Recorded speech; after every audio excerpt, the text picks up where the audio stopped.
욥기 강의 36번째 시간 시작하겠습니다.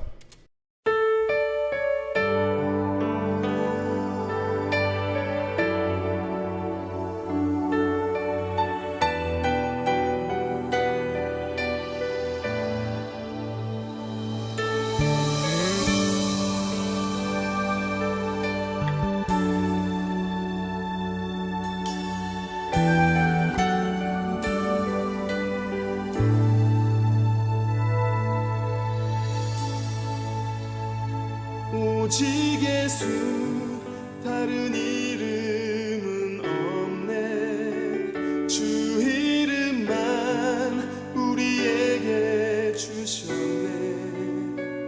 오직 예수 다른 이름 없네. 오 영광과 존귀 권세와 찬양 받으실 분 오직 주 예수. 오직 예수 다른 이름은 없네. 주 이름만 우리에게 주셨네. 오직 예수 다른 이름 없네. 오 영광과 존귀 권세와 찬양 받으실 분 오직 주 예수. 땅 위에 홀로 높으신 이름 하늘 위 높이 들으셨네. 온 땅 위에 홀로 높으신 이름 영광과 존귀와 찬양 드리세. 오직 예수 다른 이름은 없네. 주 이름만 우리에게 주셨네. 오직 예수 다른 이름 없네. 오 영광과 존귀 권세와 찬양 받으실 분 오직 주 예수.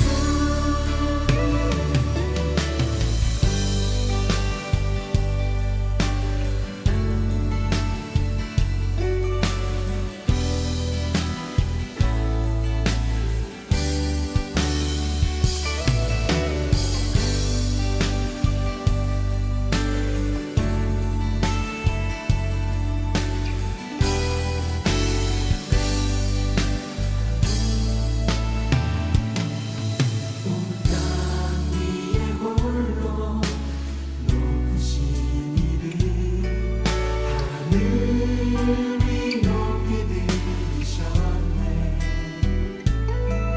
온 땅 위에 홀로 높으신 이름 영광과 존귀와 찬양 드리세.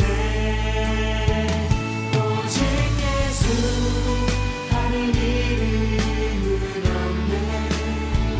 주 이름만 우리에게 주셨네.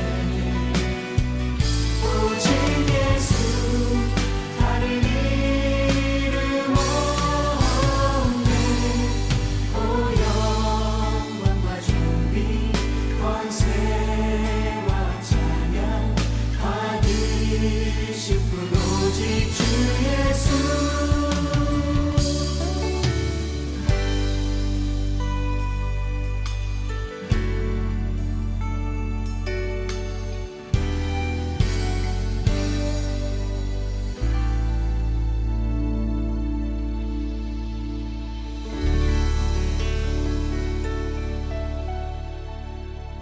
기도드립니다. 주님, 우리의 삶을 잔잔하게 하옵소서. 폭풍이 몰려와도 두려워 말게 하시고 이후에 오는 잔잔함을 바라며 고난을 통한 성숙함에 늘 감사하게 하옵소서. 질서를 지키고 원칙과 기준이 확실하며 균형과 조화를 잃지 않게 하시고 성공한 사람보다는 소중한 사람이 되게 하옵소서. 명령하는 말보다는 도움을 청하는 부드러운 말을 하게 해주시고 누군가를 도우려는 평화의 손길로 바뀌게 해 주옵소서. 하루 해가 길지 않다는 것을 깨닫게 하시고 다시 올 또 하루를 설렘으로 기다리는 주의 백성 되게 하옵소서. 나이가 들어 쇠약해질 때도 사는 것을 허무나 후회나 고통으로 생각하지 않게 하시고 연륜에 담긴 지혜와 너그러움과 부드러움과 넉넉함을 즐기며 살게 이끄시옵소서. 예수님의 이름으로 기도드리옵나이다. 아멘. 찬송가 우리 298장 찬송 드립니다.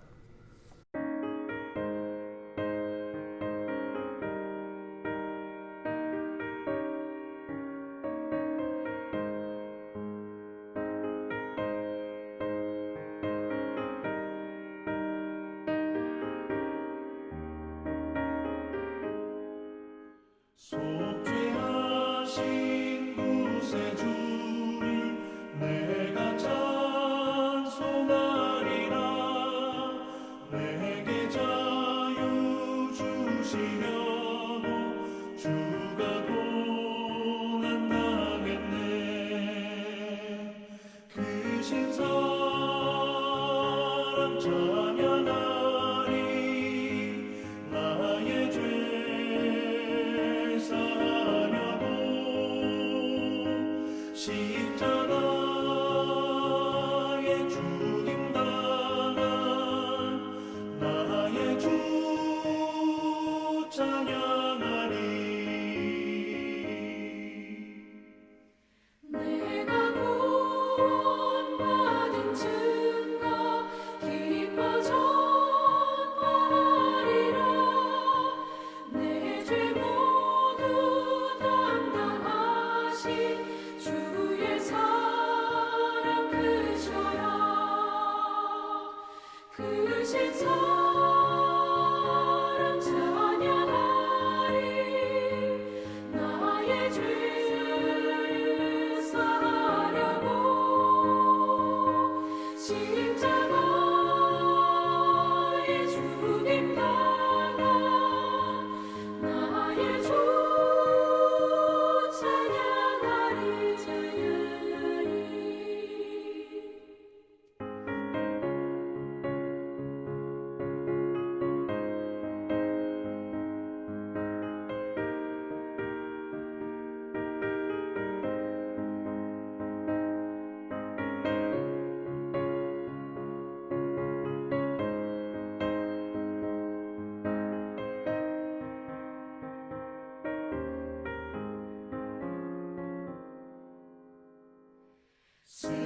승리하신 구세주를 내가 찬송하리라.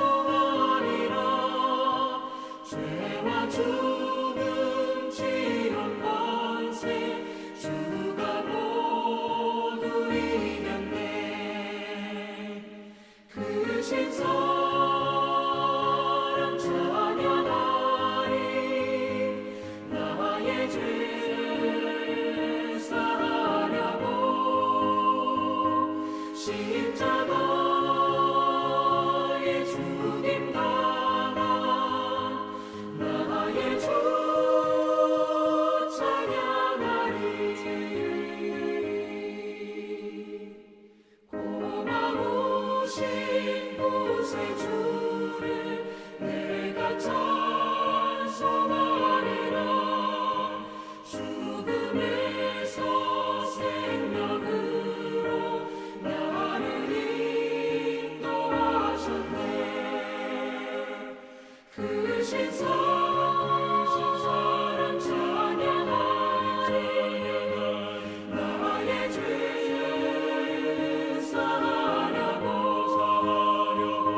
십자가에 죽임당한 나의 주를 찬양하리. 오늘 욥기 강의 36번째 시간이면서 31장에 대한 말씀인데요. 31장 중에 우리 뒷부분 24절 그래서 40절까지 봉독하고 오늘 말씀 함께 나누도록 합니다. 만일 내가 내 소망을 금에다 두고 순금에게 너는 내 의뢰하는 바라 하였다면, 만일 재물의 풍부함과 손으로 얻은 것이 많음으로 기뻐하였다면, 만일 해가 빛남과 달이 밝게 뜬 것을 보고 내 마음이 슬며시 유혹되어 내 손에 입맞추었다면, 그것도 재판에 회부할 죄악이니 내가 그리하였으면 위에 계신 하나님을 속인 것이리라. 내가 언제 나를 미워하는 자의 멸망을 기뻐하고 그가 재난을 당함으로 즐거워하였던가. 실상은 나는 그가 죽기를 구하는 말로 그의 생명을 저주하여 내 입이 범죄하게 하지 아니하였노라. 내 장막 사람들은 주인의 고기에 배부르지 않은 자가 어디 있느뇨 하지 아니하였는가. 실상은 나그네가 거리에서 자지 아니하도록 나는 행인에게 내 문을 열어주었노라. 내가 언제 다른 사람처럼 내 악행을 숨긴 일이 있거나 나의 죄악을 나의 품에 감추었으며, 내가 언제 큰 무리와 여러 종족의 수모가 두려워서 대문 밖으로 나가지 못하고 잠잠하였던가. 누구든지 나의 변명을 들어다오. 나의 서명이 여기 있으니 전능자가 내게 대답하시기를 바라노라. 나를 고발하는 자가 있다면 그에게 고소장을 쓰게 하라. 내가 그것을 어깨에 매기도 하고 왕관처럼 머리에 쓰기도 하리라. 내 걸음의 수효를 그에게 알리고 왕족처럼 그를 가까이 하였으리라.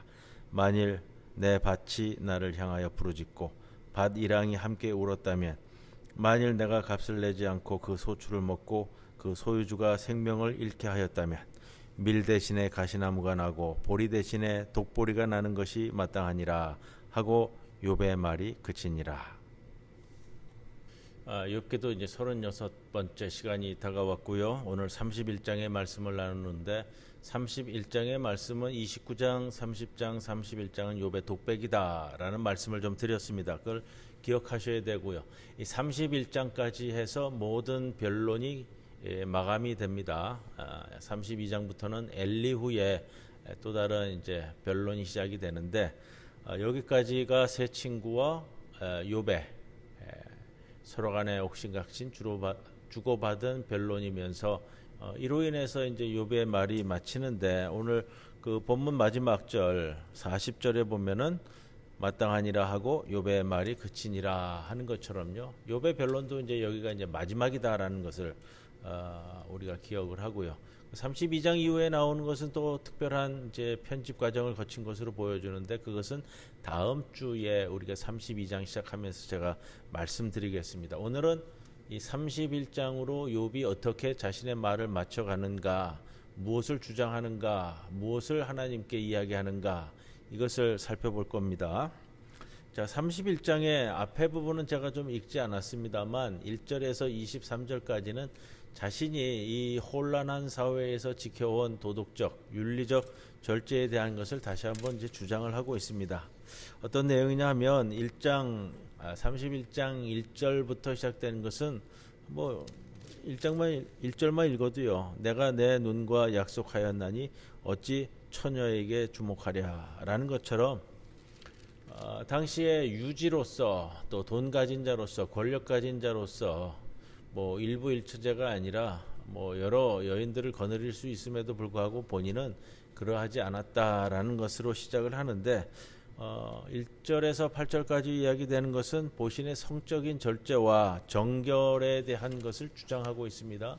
내가 이러이러한 것을 지켜왔다라는 것을 주장하고 있고요. 또 뭐 사회적 약자들에 대한 배려, 이 부분은 이제 신명기 신학에서도 굉장히 강조하고 있는 부분이고요. 율법에서 강조하고 있는 부분들인데, 그런 거에 있어서는 내가 참 잘 지켜왔음을 다시 한번 강조합니다. 그리고 세상 풍파의 배금주의적 사고방식을 배척하고 난 청빈을 지켜왔다라는 것을 주장하고 있어요. 그것은 욥이 실제적인 그 경건의 모범적인 인물이었다, 본인을 그렇게 주장합니다. 근데 이것을 우리가 좀 알아야 될 이유는 뭐냐면, 바로 오늘 이 31장을 통해서 욥의 변론이 마지막 끝난다라는 말씀을 드렸듯이, 마지막에 주장하고자 하는 것, 이제 뒷부분에 우리가 조금 잘 다루기 위해서 제가 24절 이하의 말씀을 봉독을 했는데요. 욥은 세속에 물들지 않았다는 점에서 경건했을 뿐만 아니라 고아와 과부를 돌본 사회적 이 자비의 실천의 화신이었다. 뭐 이렇게 이야기할 수 있습니다. 31장을 조금 주제별로 좀 말씀을 드리면요. 8절까지는 나는 음란한 정욕을 품지 않았다라는 것을 주장하고요. 또 9절에서 12절까지는 뭐 기혼 여성과 불륜도 저지르지 않았다. 그러니까 세상이 일반적으로 하는 일들에 대해서는 나는 먼 사람이다라는 것이고요. 13절 15절에도 나오는 것은 나는 내 종들에게 갑질하지 않았다. 돈 있는 자들, 권력 있는 자들, 뭐 있는 척하는 사람들이 자신의 하인들에게 또 자신의 머슴들에게 갑질하는 것이 뭐 일반적이었고, 오히려 이제 그러한 갑질을 통해서 자신의 위신을 세우려고 하는데 본인은 절대 그러지 않았다라는 것을 보여줍니다. 이게요, 지금 2024년을 우리가 살아가는 세상에서도 이 돈 있는 자들, 권력 있는 자들, 이런저런 것들의 갑질의 모습을 보게 되는데, 흔하게 봐요. 저도 나가면은 어디 뭐 상점에서 보거나 뭐 어디 식당에서 보거나 그러면은 우습지도 않은 갑질들을 하는 것들을 보게 되는데, 지금 2500년 전이거든요.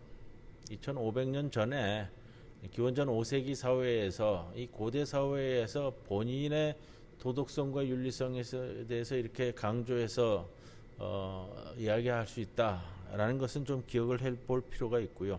또 16절에서 23절까지는 사회적 약자들을 학대하지 않았다. 고아와 과부들을 어떻게 돌봤는가. 29장에서도 한번 다루었습니다만, 또 24절에서 28절까지는 나는 이제 배금주의적 사고, 황금과 우상 숭배하는 것을 나는 하지 않았다라는 것을 얘기합니다. 중요한 것은 29절 이하에서 마지막 절까지 이야기하고 있는, 내가 그러한 사람으로 살아왔음에도 불구하고 나는 이토록 처참한 하나님의 징벌을 초래할 만큼 어떠한 내면적 잘못, 사회적 악행, 성적 부도덕, 고용 및 피고용 관계에서의 갑질도 나는 어떤 것도 범한 적이 없다라는 것을 강조합니다. 이것을 통해서 우리가 짚어봐야 될 것들이 여러 가지가 있는데, 따라서 나는 이렇게 살아왔는데 지금 내가 이 처지, 우리가 30장 지난주에 나눈 말씀처럼 내가 이러한 사회적 불황자들도 나를 조롱할 정도로 떨어진 나의 이 수치심, 지난주는 제가 수치심에 대한 말씀을 드렸습니다. 이 사회적 존중을 받던 사람들이 가장 힘들고 어려워하는 것, 사회에서 뭐 소위 말하는 인간 취급도 받지 못하는, 인간 취급도 받지 못한다라는 것이 꼭 경제적인 것을 이야기하는 것이 아니에요. 왜냐하면 욥은 경제적으로 어려운 사회적 약자들에 대해서 굉장히 그 자신의 자비로운 손길을 펼친 것을 이야기하거든요. 여기서 사회적 불황자로서 인간 같지 않은 사람들이라는 것은 이 사고방식적으로, 도덕적으로, 윤리적으로, 그 다음에 행함에 있어서 인간이라고 여기지지 않는 그런 사람들에게조차 내가 이 괄시와 조롱을 당해야 되느냐, 이것을 지난주에 우리가 말씀을 나누었습니다. 자, 그러면 이제 나의 이러한 항변에 하나님이 대답하라 이거예요. 하나님이 대답하라.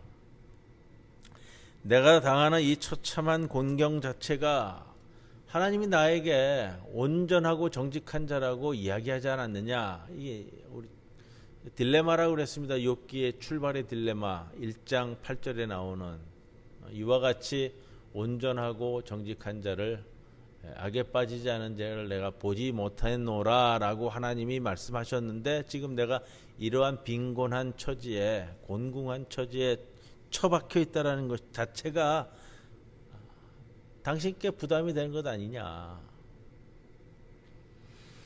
하나님이 내가 이 형편에 처해져 있다고 한다면 당신이 나의 이 부조리한 사태에 대해서 해명할 의무가 있다라고 주장하는 거예요. 지금 이 부분을 좀 눈여겨봐야 되는 것이고요. 하나님, 당신이 나에 대해서, 나의 이 처지에 대해서 당신이 해명하라. 자, 마지막 오늘 31장의 마지막 단락에서 욥이 하나님과 어떤 좀 세찬 법적 드자비를 잡는데, 그것을 뭐 분위기상으로 보면 오늘 내용이 굉장히 좋게 나가지는 않습니다. 굉장히 좀 험악한 분위기인데, 특히 35절의 이 말씀이에요. 35절은 오늘 조금 중점적으로 다뤄야 될 말씀인데, 누구든지 나의 변명을 들어다오. 나의 서명이 여기 있으니 전능자가 내게 대답하시기를 바라노라. 나를 고발하는 자가 있다면 그에게 고소장을 쓰게 하라. 내가 사회적인 이러한 악을 저지른 게 있다고 한다면 그 자에게 나에 대해서 고소장을 쓰게 하라. 이것은요, 내가 이 처지에 있으면서 내가 나를 이렇게 몰아넣고 있는 하나님에 대해서 내가 고소장을 쓰겠다라는 은유적 표현이기도 하거든요. 하나님이 대답하라라는 거야. 자, 우리가 이 좀 무례하고 강경한 욥의 태도를 31장에 와서 다시 보게 되는데 28장에서 우리가 욥의 독백은 29장, 30장, 31장이라고 했습니다. 28장에서 욥은 마지막 친구의 말에 대한 변론에 있어서 자신의 입장을 조금 이렇게 수그리고 들어가는 것처럼 보였어요. 하나님의 통치 원리에 대해서 좀 유보적인 그런 자세를 취하기도 했습니다. 곧 내가 알지 못하는 하나님의 통치 원리, 하나님의 지혜가 혹 있을지도 모르겠습니다. 기억나시는지 모르겠어요. 저 28장 말씀을 나눌 때는 그런 말씀을 드렸는데 그러면서 조금 자신의 행보를 뒤로 미루는 그런 모습을 보였습니다. 그러면서 29장에 오면 지난 시절 자신의 의로운 삶을 어떻게 영위했는가, 약자들을, 고아들을, 과부들을, 소송에 이르지 못하는 자들을 어떻게 했는지, 또 그로 인해서 사회에서는 내가 어떤 존중을 받았는지, 지역 유지마저도 내가 나타나면 그의 입을 다물었고 내가 나타나면 머리 숙였고 청년들은 몸을 숨겼고 이런 이제 뭐라 그럴까요? 사회적 존중을 받는 위치에 있었다. 그것이 개인의 노력으로만 이루어지는 것이 아니라 하나님께서 지켜주셨기 때문에 내가 그러한 위치에서 그러한 존중을 받았었지 않느냐라는 것을 주장했고요. 자, 그러나 지난주에 자신이 당하는 고난이 얼마나 부당한 고난이었는지에 대해서 또 지난주 수요일은 이야기를 나누었습니다. 자신이 이렇게 추락해서 그것으로 인한 수치심을 절절히 토로했다라는 말씀이죠. 자, 왜 하나님이 1장 8절에 욥기가 시작할 때에 자신을 악에서 떠난 자, 온전하고 정직한 자라고 평가할 수밖에 없었는지를 아주 자세히 평했던 것이 29장의 내용이란 말이에요. 자, 29장에서 31장에 이르기까지 자신의 복된 과거, 또 비참한 현재 각각 비교한 후에 이 표현이 맞겠다라는 생각이 들어요. 이것을 조금 우리 성도 여러분께서 좀 성찰할 수 있기를 바라는 의미에서 제가 드리는 말씀인데 31장 하반기 부분에 오면은 지금 하나님을 다시 들이받고 있는 욥, 하나님을 들이받는 욥. 여러분 한번 생각을 하시는 거예요. 하나님을 들이받는 욥. 욥이 이 억울하고 원통한 현실을 돌파하는 길은 하나님을 고소하는 방법밖에 없다라고 본 것 같습니다. 결국 31장의 이 말씀은 욥이 하나님을 고소할 수밖에 없는 이유를 제시하는 겁니다. 그래서 1절부터 이루어지는 것은 나는 사회에서 흔히 이루어지는 이러한 불륜이나 비도덕적인 것들을, 부도덕한 것들을 버리지 않고 왔다. 세상 사람들이 얘기하는 어떤 그 황금만능주의, 배금주의를 배척해왔다. 나는 항상 고아와 과부를 선대하였고 쭉 읊어댑니다. 욥이 얘기할 때 그거예요. 저는 하나님의 정의에 내 운명을 맡기고 이렇게 살아왔는데 지금 내 처지에서 볼 때는 하나님을 이 자리에 당장 소환할 수밖에 없다. 저는 하나님 당신을 고소하겠다. 여러분 그 문장을 한번 잘 생각하시는 거예요. 하나님을 고소하겠다. 하나님 당신을 천상 법정에 세우겠다. 부득이하게 제가 하나님을 소송 당사자로 불러낼 수밖에 없습니다. 욥은 35절에서 오늘 고소장을 쓰는 제스처를 보였습니다. 1장 2장에서 하나님께서 우리 욥기를 시작할 때에 사탄도 등장했고요. 여러 천상 어전회의라고 하는 것에서 법정의 고소장이 그때도 이제 욥을 두고서 이루어졌던 판단 근거들이었어요. 자, 오늘도 그 고소장이 욥의 서명을 넣어서 천상 어전 회의를 다시 한번 열어라. 이제 이런 심정이잖아요. 하나님을 고소하려고 그 고소장에 공의로운 하나님을 고소장에 서명을 합니다. 이 고소장이라는 용어는 고대 사회에서는 굉장히 의미 있는 표현이라고 이야기를 해요. 법적 용어고요. 자, 이러한 모습, 하나님을 상대로 해서 고소를 하겠다, 고소장을 쓰겠다. 이게 못마땅하고 받아들일 수가 없으니까 이제 32장의 엘리후가 거기에 대해서 도저히 참지 못하고 뛰쳐나와서 욥을 이제 비난하게 되거든요. 이제 그거는 이제 다음 주부터 나눌 말씀이고요. 자, 욥의 이 저항적 항변, 뭐 그럴듯한 말로 표현하면 그 저항적 항변, 하나님을 고소하고 있는 욥, 거기에 대해서 많은 신학자들이 2000년 역사 가운데 굉장히 중요한 표현들로 자신의 의견들을 피력을 해왔어요. 철학자 임마누엘 칸트는 이것이 신앙적 신정론이다. 하나님의 정의에 대해서 이야기하는 일반적인 신정론을 세 친구가 이야기하고 있다면 이게 신앙적 신정론이다. 신앙적 신정론은 하나님께 끝까지 부르짖고 매달리고 질문하는 저항적 집요성, 뭐 이렇게 얘기하더라고요. 자, 하나님이 정의로우냐, 이런 상황에서 정의로우냐라고 이야기하고 물러서거나 뭐 비난하거나 하는 것이 아니라 그 하나님의 정의에 대해서 논해 봅시다. 당신이 이 자리에 쓰십시오. 이렇게 이야기할 수 있는 것은 하나님을 의지하기 때문에 그것도 가능하죠. 하나님을 불신하거나 하나님을 버렸으면 애시당초 이 일이 이루어지지 않는다라는 거예요. 그러한 것에서는 뭐 남미의 해방 신학자들도 거의 동의하는 것 같고요. 이 욥의 집요한 저항과 항변이 하나님께 오히려 100% 신원되고 정당화되고 수용되는 결과를 낳는다. 이렇게 이야기를 합니다. 이게 해방 신학자들이 바라보는 시각이에요. 바로 그렇기 때문에 남미의 부조리한 부정의한 사회에서 끝까지 저항하고 끝까지 항변하는 이 대중들의 이끌었던 이 해방 신학자들의 이 신학적 개념이란 말이에요. 뭐 굉장히 공감이 높습니다. 공감도가 끝까지 하나님께 저항하는 것이 하나님을 못 믿어서가 아니라 하나님을 100% 믿기 때문에 하나님을 고소하고 하나님을 저항할 수 있다라는 거예요. 자, 이 단락에서 이 24절 이하의 마지막 단락에서 하나님께 소송을 거는 이유를 종합적으로 이야기하고 있습니다. 35절에 이렇게 시작되잖아요. 누구든지 나의 변명을 들어다오.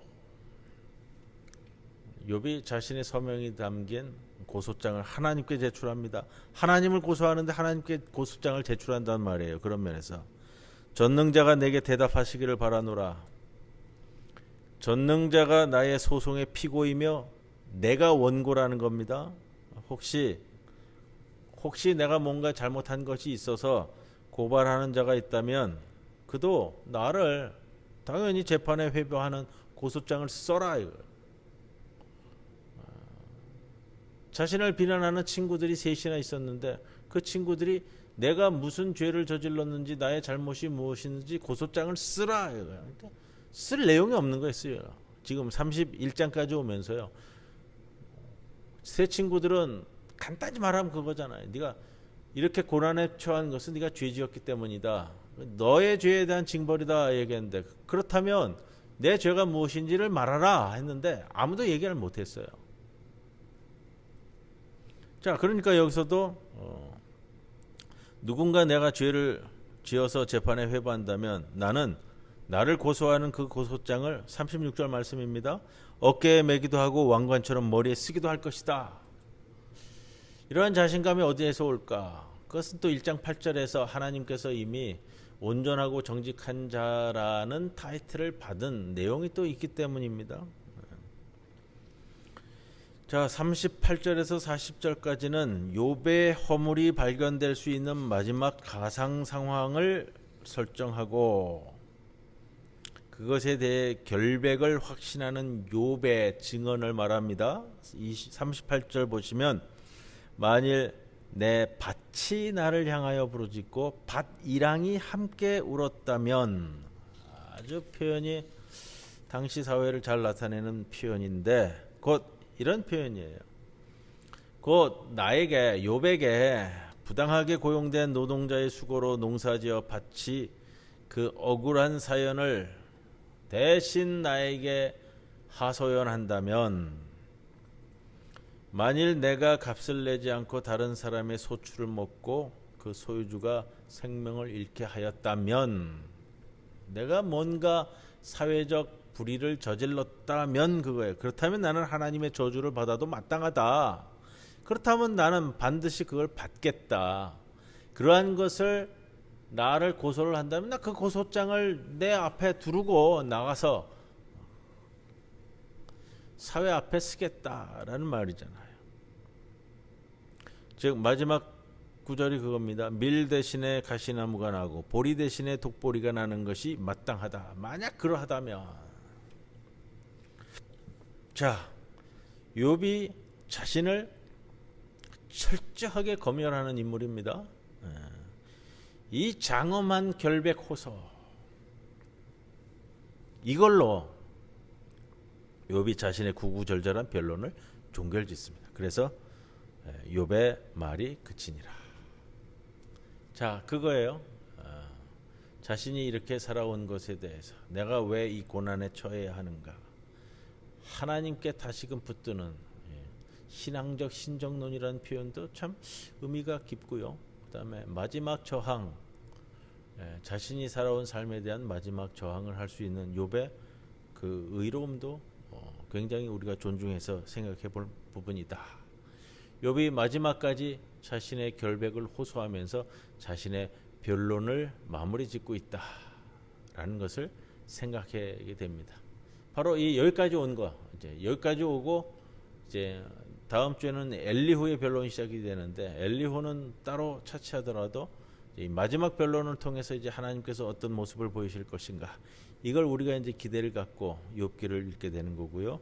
오늘 31장 1절에서 아주 중요한 표현이 있기 때문에 좀 하나 과외적인 내용으로 좀 짚고 마칠까 합니다. 이런 표현이 나옵니다. 내가 내 눈과 약속하였나니 어찌 처녀에게 주목하랴. 그리하면 위에 계신 하나님께서 내리시는 분깃이 무엇이겠으며 높은 곳에 전능자께서 주시는 기업이 무엇이겠느냐. 내가 내 눈과 약속하는데, 내가 세상에, 내가 결혼한 자로서 세상의 처녀에게 뭐 흑심을 품었다고 한다면, 이 하나님이 내게 주시는 분깃, 전능자가 내게 주시는 기업이 없을 줄로 안다. 이게 굉장히 단호하게 하고 시작을 하는 표현이거든요. 요 두 구절만 조금 말씀을 드리고 오늘 마무리 지으려고 합니다. 자, 내가 내 눈과 약속하였다라는 것은 내가 내 눈과 계약을 체결하였다라는 거예요. 자, 계약을 체결한다라는 것의 직역을 보면은 고기 덩어리라는 뜻이거든요. 고기 덩어리를 잘라서 계약을 맺어졌다. 원 직역을 하면 그런 뜻인데, 왜 그러냐면 시브리 표현이 그대로 이루어졌기 때문이에요. 이 시브리 고대 사회에서 계약은 이게 양을 잡아서 양을 잘라가지고 한쪽씩 받아가지고 그 고기를 먹는 것으로서 계약 성립을 하는 거예요. 왜? 이 계약이 파기된다면 잘라진 고기처럼 너는 되어질 것이다 라는 의미거든요. 이게 이제 계약을 이야기하는 표현이에요. 우리 창세기에서 아브라함과 하나님이 계약을 맺을 때에도 그때는 이제 소가 나오는데 소를 잘라서 양쪽으로 놔두고 하나님이 영이 돼서 그 가운데로 휙 지나가는 모습이 나옵니다. 이게 창세기에 나오는 거거든요. 이게 인간과 하나님, 아브라함과 하나님이 계약을 맺는 장면에서 대표적으로 나오는 장면이고요. 그래서 계약을 맺다라는 것은 이게 고기를 자르다라는 그런 직역적 표현으로서 이루어진다고요.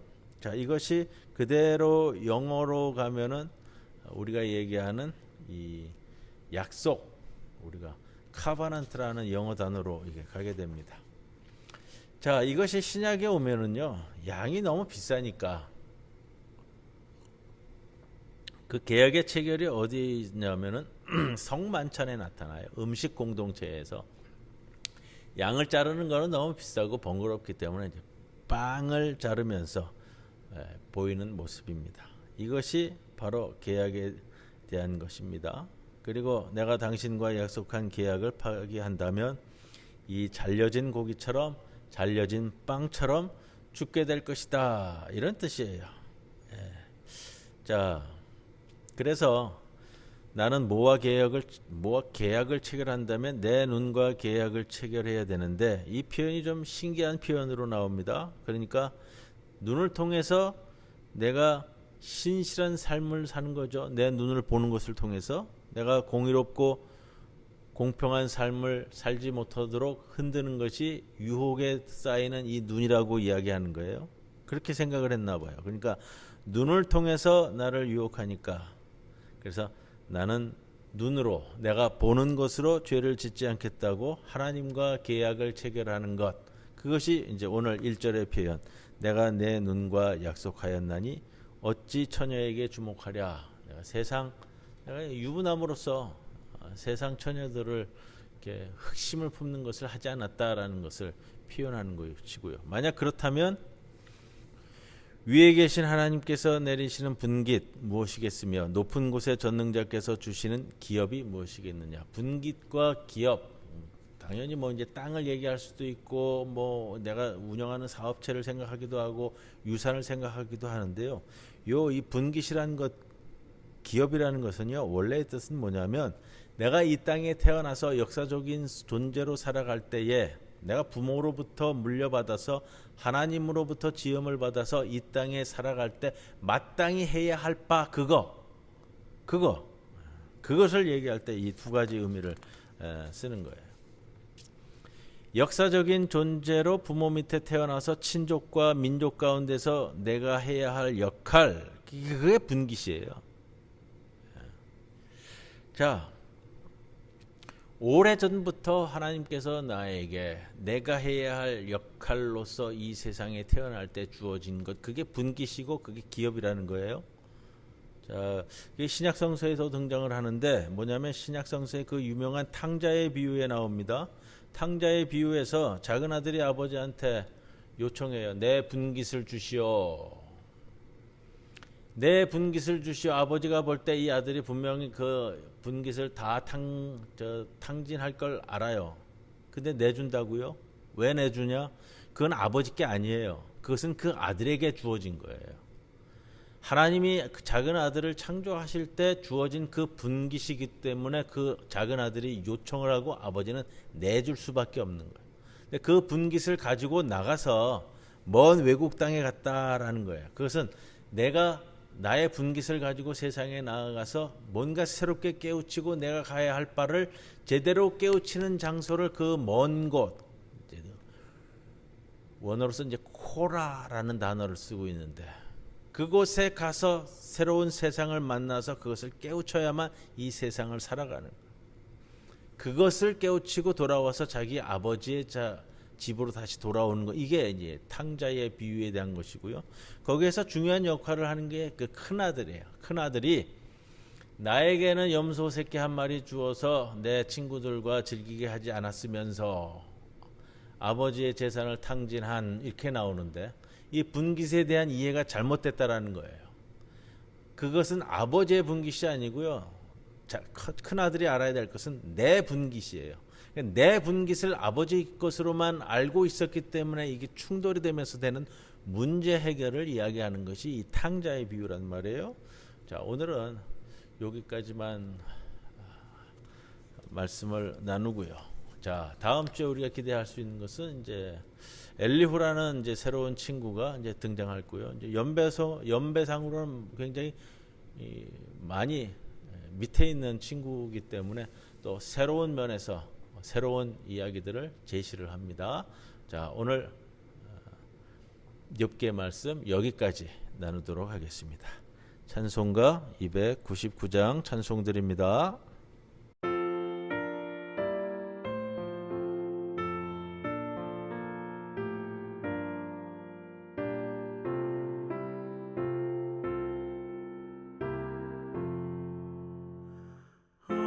하나님 사랑은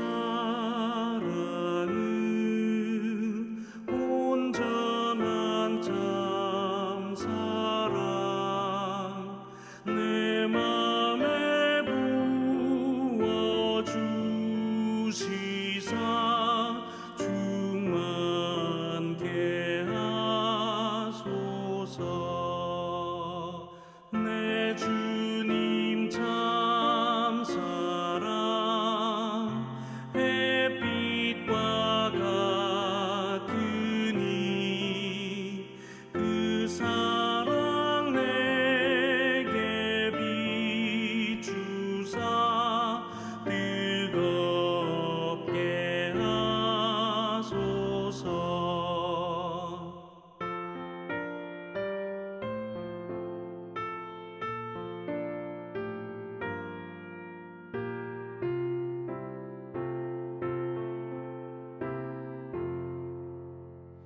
그 사랑 앞에는 풍파도 그치며 어두운 밤도 환하니 그 힘이 크도다 하나님 사랑은 온전한 참 사랑 내 맘과 영에 채우사 새 힘을 주소서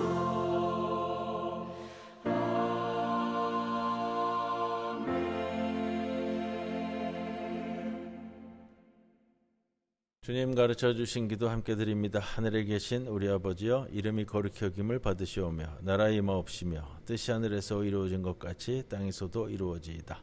오늘 우리에게 일용할 양식을 주옵시고 우리가 우리에게 죄 지은 자를 사하여 준 것 같이 우리 죄를 사하여 주옵시고 우리를 시험에 들게 하지 마시옵고 다만 악에서 구하옵소서. 대개 나라와 권세와 영광이 아버지께 영원히 있사옵나이다. 아멘.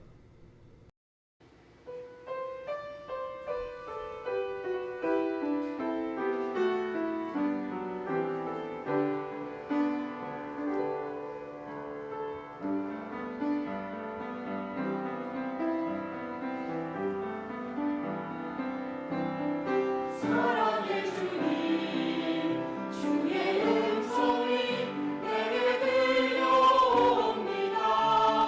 믿는 마음으로 주께 가오니 나를 받아주소서.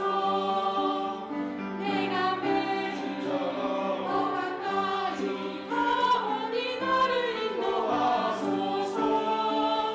구세 주의 정케 하소서. 나를 정케 하소서. 주의 뜻대로 주의 영으로 나를 변화시키소서. 나의 영혼이 주를 향하여 소망 갖게 하소서. 내가 매일 더 가까이 가오니 나를 인도하소서. 구세 주의 정케 하소서.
아멘.